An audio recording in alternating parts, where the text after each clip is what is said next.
Oi, pessoal. Essa parte da aula eu chamei de Sistema Elétrico Brasileiro, porque nós temos várias usinas, várias empresas, tudo no Brasil em termos de energia elétrica é muito pulverizado. Cada região no Brasil recebe uma conta de luz, vamos dizer assim, de uma forma, de uma maneira, e nós vamos usar aqui a Grande São Paulo como nosso exemplo. Lembrando que a Grande São Paulo faz parte de todo um grande sistema elétrico nacional. Por que eu estou falando isso? Porque quando a gente estuda petróleo no Brasil, a gente pensa muito no Estado brasileiro e na Petrobras. Porque a Petrobras detém um monopólio do petróleo no Brasil, embora existam outras empresas. Agora, quando eu falo de energia elétrica, é tudo muito pulverizado. Não existe uma empresa que monopoliza nada. Vamos olhar um pouquinho a história da energia elétrica no Brasil para você entender o que eu estou querendo dizer. Lá no finalzinho do século XIX, começa a surgir a eletricidade no país, trem movido a eletricidade, começa a iluminação pública, a cidade de Belo Horizonte, em Minas Gerais, que é uma cidade nova, planejada, construída no final do século XIX, vai ter sua iluminação pública, e as coisas vão avançando pelas principais cidades brasileiras.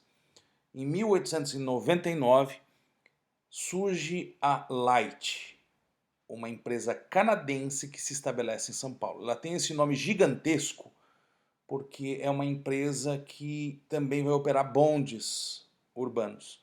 É uma empresa que vai ter um peso enorme na cidade de São Paulo, uma empresa canadense fundada em Toronto.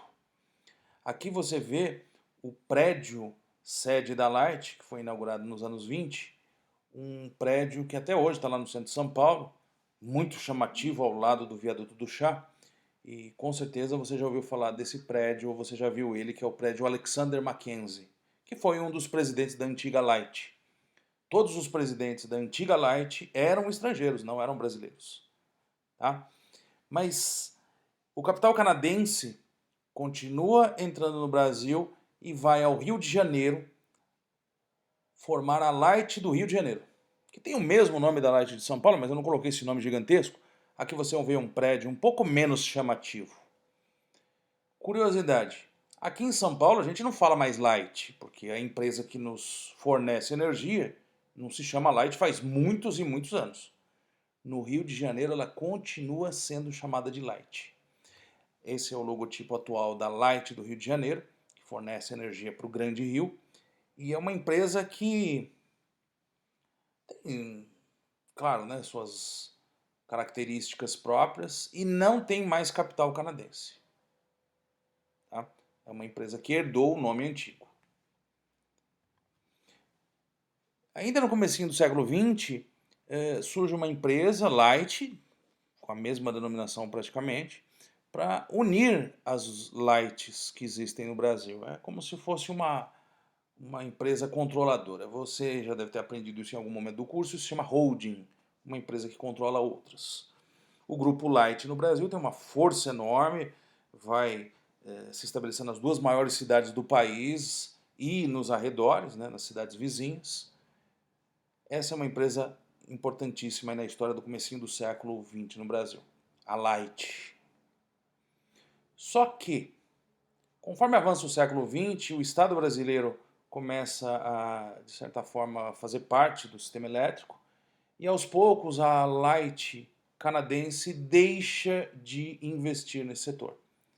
O capital canadense simplesmente migra e o capital que antes pertencia à Light vai passar agora por uma empresa chamada Brascan, que significa Brasil-Canadá. Uma empresa que fica muito famosa com empreendimentos imobiliários. E a Brascan, que é a antiga Light do Brasil, vai mudar o nome novamente e atualmente ela é chamada de Brookfield. Você já deve ter visto vários lançamentos imobiliários da Brookfield, você já deve ter ouvido falar de vários shopping centers que pertencem a Brookfield, que é capital canadense que ainda se mantém no Brasil, mas não investe mais em iluminação. Curiosidade, a Brookfield tem vários shoppings no Brasil, mas não tem o Shopping Light. O antigo prédio Alexander Mackenzie virou um shopping center no centro de São Paulo e a Brookfield não tem nada a ver com esse shopping. É um shopping que apareceu ali para aproveitar a antiga estrutura do prédio. Tá? A Light vai deixar de ter tanta importância no Brasil a partir dos anos 60, quando surge a Eletrobras. Isso aqui é governo João Goulart. Você deve ter ouvido falar de Eletrobras no governo de Getúlio Vargas, mas Getúlio Vargas não chegou a aprovar a Eletrobras. A Eletrobras vai surgir mesmo nos anos 60. São as Centrais Elétricas Brasileiras. Uma empresa gigante, não é monopólio de eletricidade no Brasil, mas é a maior das empresas de geração, de transmissão e de distribuição. A Eletrobras é uma holding também. Ela administra várias outras empresas que trabalham com energia no Brasil. Aqui você vê alguns exemplos. A Companhia Hidrelétrica de São Francisco, Furnas, que é uma empresa bem antiga que surgiu lá na década de 50 e foi adquirida pela Eletrobras. A Eletronuclear, que administra as nossas usinas nucleares. A Eletrosul, a Eletronorte também fazem parte do chamado Sistema Eletrobras. Não é monopólio, mas é uma empresa importante. Você já deve ter ouvido falar, inclusive, que há 2, 3 anos atrás se aventou a possibilidade de privatizar a Eletrobras. A Eletrobras, em grande parte, tem capital estatal da União. Se vão privatizar ou não, a gente ainda não sabe, mas essa possibilidade foi aventada no governo anterior e, por enquanto, ainda não avançou. Mas voltando à nossa Light aqui de São Paulo, que é uma das empresas, ela foi estatizada em 1979, governo militar, e 2 anos depois, a Light foi repassada para o governo do estado de São Paulo. Ela passou a se chamar Eletropaulo. Muitos dizem que se chama Eletropaulo porque o governador da época se chamava Paulo Maluf. Outros dizem que é porque é de São Paulo. Eu sei que o nome Eletropaulo ficou muito mais marcado na cabeça das pessoas do que Light, porque já faz muito tempo que mudou o nome para Eletropaulo. Aqui está o antigo logo da Eletropaulo, que por sinal foi privatizada em 1999. Sim, a Eletropaulo não é mais estatal. Então a empresa que fornece energia elétrica na Grande São Paulo, que é diferente da empresa que fornece energia elétrica lá em Campinas, que é a CPFL. Ela foi privatizada e comprada por um grupo norte-americano chamado AES. Aí começou a ser chamada de AES Eletropaulo. 2 anos atrás, a AES passou para outro controle, para outro domínio. Uma empresa italiana chamada Enel. Então você deve reparar que a sua conta de energia elétrica agora vem com o logotipo da Enel, que é uma empresa privada, italiana, que controla, claro que a Eletropaulo é uma empresa SA, então existem várias controladores, existem várias ações, vários donos, e o controlador é italiano. Tá bom? Então, por favor, se quiser reclamar da Eletropaulo, com razão, porque não fornece um serviço tão bom, não vai falar mal do Estado. Eu me lembro que há 2 anos atrás eu fui numa das agências da Eletropaulo e um rapaz saiu xingando, nervoso, falando, tem que privatizar. É claro que eu não fui falar com ele, porque senão ele me dá um soco, mas, poxa, já foi privatizado faz tempo, né? Então, é isso aqui que eu tinha que falar para vocês sobre essa história da eletricidade no Brasil, usando como exemplo a Grande São Paulo. Mas, pessoal, estou falando de sistema elétrico e tem mais coisa a se falar. E é muito pulverizado isso aqui. Falar de eletricidade no Brasil é falar de geração de eletricidade. São as usinas. E a maior geradora que existe no Brasil é a Eletrobras. 30% da energia gerada no Brasil aproximadamente vem do sistema Eletrobras. Tem várias outras empresas que geram energia nesse país. Repare que está muito longe de um monopólio isso aqui. A Eletrobras tem 30%. Mas existe também o transporte da energia elétrica, das usinas até os consumidores. São as linhas de transmissão. E quem mais distribui é a Eletrobras. 57% das linhas em quilômetros pertencem à Eletrobras. E tem as distribuidoras, que são várias, que estão espalhadas em várias cidades brasileiras. E a maior que existe é essa da Grande São Paulo, que fornece para uma parte da Grande São Paulo. Porque tem uma outra parte, que é Guarulhos, o pessoal um pouquinho mais a leste da Grande São Paulo e Vale do Paraíba, que tem uma outra empresa que é a Bandeirantes. Mas a Enel São Paulo, que é a antiga Eletropaulo, ela fornece para 5,5%, né, do mercado brasileiro. Tá bom? Então, quando eu falo em energia, eu tenho que lembrar que tem geração, transporte e distribuição. Não é uma mesma empresa que faz tudo.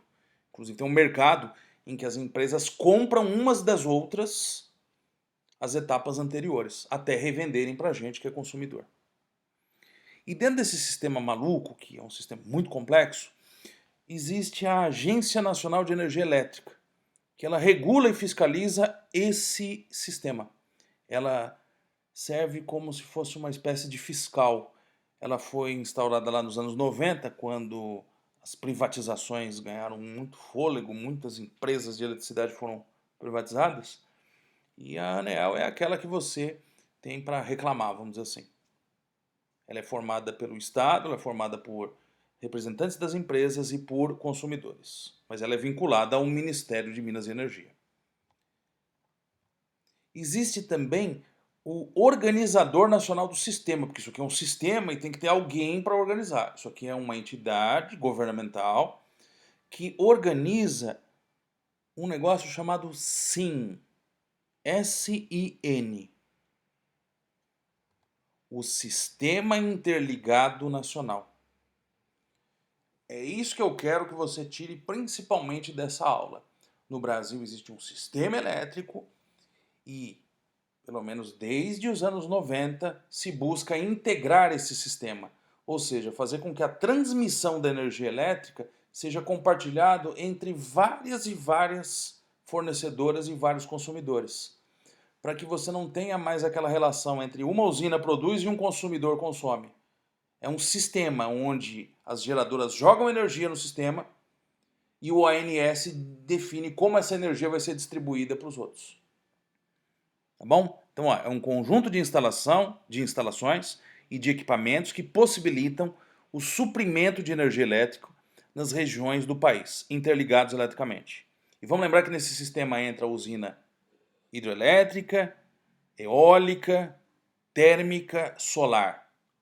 Até você, se quiser produzir um pouquinho de energia na sua casa, e se você tiver essa possibilidade, você pode jogar a energia no sistema e vendê-lo como se fosse no mercado. Tá bom? Nossas últimas imagens dessa aula. Aqui está o Sistema Interligado Nacional. Um monte de usina aqui e um monte de linha de transmissão. Eu quero que você repare o seguinte, onde que a densidade dessas linhas é maior? Sul-Sudeste. Nordeste um pouco, Centro-Oeste mais ou menos e as bordas da Amazônia. Todos os estados brasileiros estão interligados ao SIN, menos um, Roraima. Repare que Roraima tem uma linha de transmissão que vem da Venezuela. E convenhamos, depender de energia elétrica vindo da Venezuela é meio triste. Então, um dos grandes projetos nacionais dos últimos anos é exatamente o linhão da Amazônia, que é uma linha de transmissão gigantesca para levar energia de Manaus até Boa Vista, a capital de Roraima. Isso aqui é o Sistema Interligado Nacional. Isso daqui é a previsão.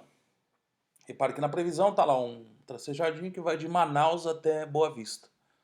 Se vai sair ou não, ninguém sabe. O que eu sei é que o sistema dá um pouco mais de estabilidade ao Brasil, porque se uma usina, por um acaso, tiver problemas e não puder fornecer energia, o sistema é reequilibrado pelo ONS. Tá bom? Pessoal, daqui a pouco a gente está de volta para falar mais um pouquinho de energia elétrica.